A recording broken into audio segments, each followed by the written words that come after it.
Introduction to Fuck Now, The Birth of a Woman by Sharon Communali.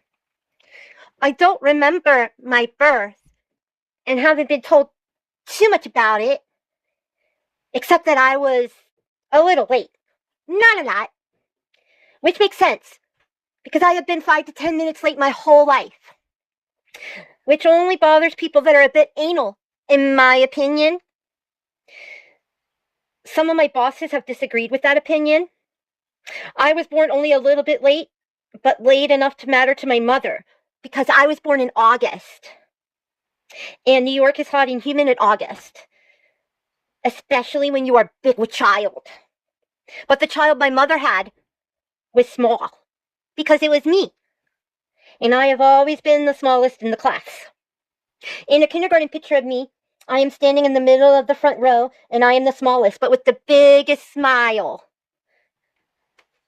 My face is covered in freckles, my head tilted, my chin pointed jauntily forward, as if I am making sure I am seen. I am wearing blue overalls with a yellow shirt with Holly Hobby on it, my favorite, because of all the pockets. All the other little girls are in dresses. This was 1977, and we had just moved to Pennsylvania, fleeing my abusive father. I was already refusing to wear dresses. But in the 70s, kids got pretty dressed up for events such as Picture Day in gender-normative costume. I gave zero shits. I am beaming, huge grin. And very much I am already me. Take it or leave it. Not much has changed. I've never had much use for not being genuine. It's like I've never learned how to fake it. This memoir is called Fuck Now, The Birth of a Woman for a few reasons. Not all is unconscious. The main reason is probably subconscious, like the title just feels right and true, even though you aren't quite sure what it means. It makes sense with dream logic. Like when you are dreaming and the craziest shit is like happening and you're like, well, of course.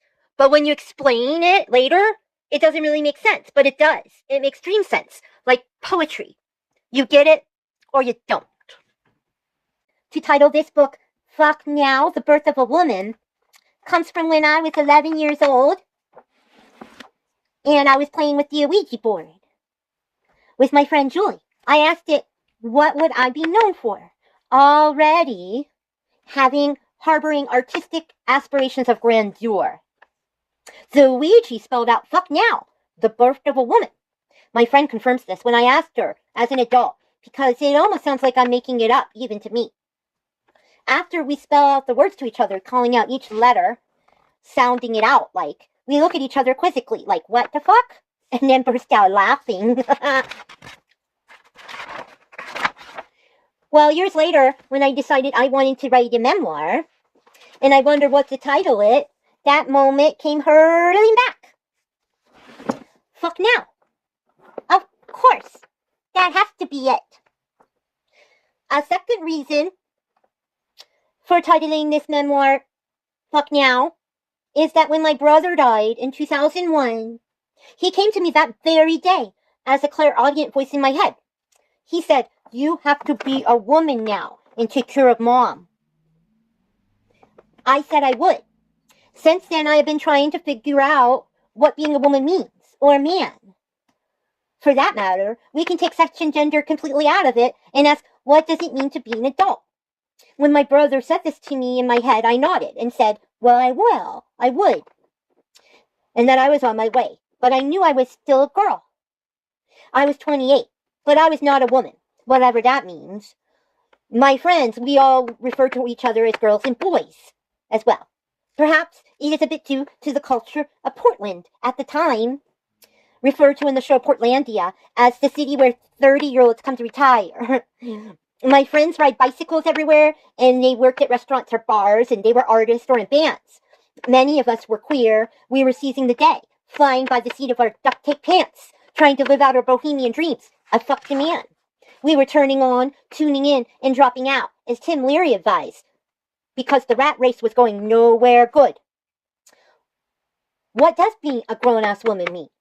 And why wasn't I then? one then. And why am I one now?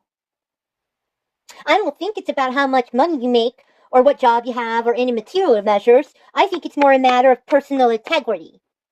It's when you have come into yourself, become self-realized, become your highest self.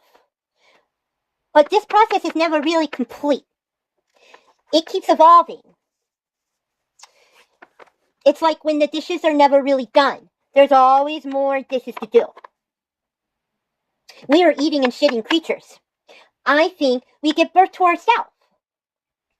Continuously, somehow, in this life. Molting our past identities as we go. Spiraling our skins off like an onion in a prolonged metamorphosis that never really ends. Until at some point in this process, this awkward Kafkaesque process, out flies our adult self. Wings a little unsteady at first, zigzagging drunkily straight into the wall. Eek. There's still a little caterpillar goo stuck to our cheek. We wipe it off, shrug it off, get up and keep going. The adult abides. Like the dude. The adult understands that they still don't understand shit. But they are going to fly from flower to flower anyway, collecting nectar, which in this story would be love.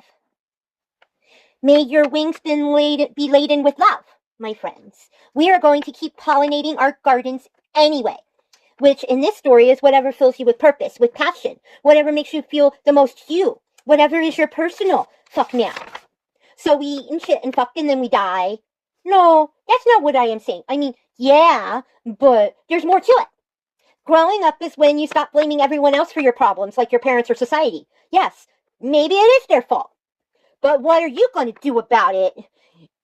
You made your bed, so lie in it. Or maybe fling the bed to the ground. It's time to stop playing the game. Maybe you get a new damn bed. And figure out how to heal yourself, how to birth yourself. You will never be perfect, so let that dream go.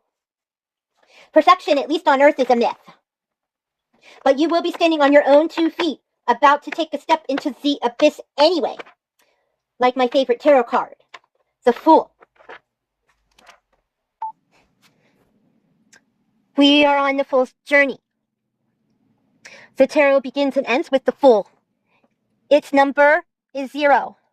The Mayans understood 0, and the Hindus, and it shows their brilliance.